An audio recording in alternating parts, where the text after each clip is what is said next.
बदकिस्मती है अगर एक तरफ टेररिस्ट एक एजेंडा लेकर और इस तरह का सानह उन्होंने अंजाम दिया, और हम तो यही मान के चल रहे हैं कि उनका भी एक एजेंडा रहा है जिस तरह का ये अंजाम दिया है, जो चीज़ें वहाँ पर डेवलप होके आई। तो अगर मुल्क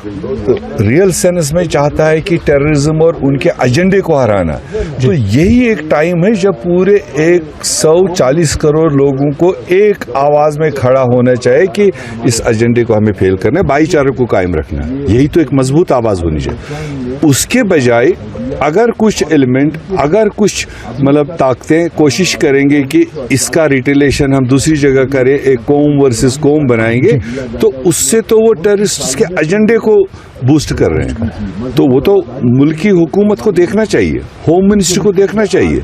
अगर एक तरफ टेररिस्ट ने ये एजेंडा मतलब वहाँ डेवलप किया, और कौन लोग बाहर सोसाइटी में हैं, कंट्री में हैं, जो उसी एजेंडे को इम्प्लीमेंट कर, उनकी तो नीयत यही रही होगी। तो इसलिए जहाँ तक कांग्रेस पार्टी का सवाल है, हम ये सारी चीज़ें समझते हैं, इसीलिए हमने मुल्की सतह पर भी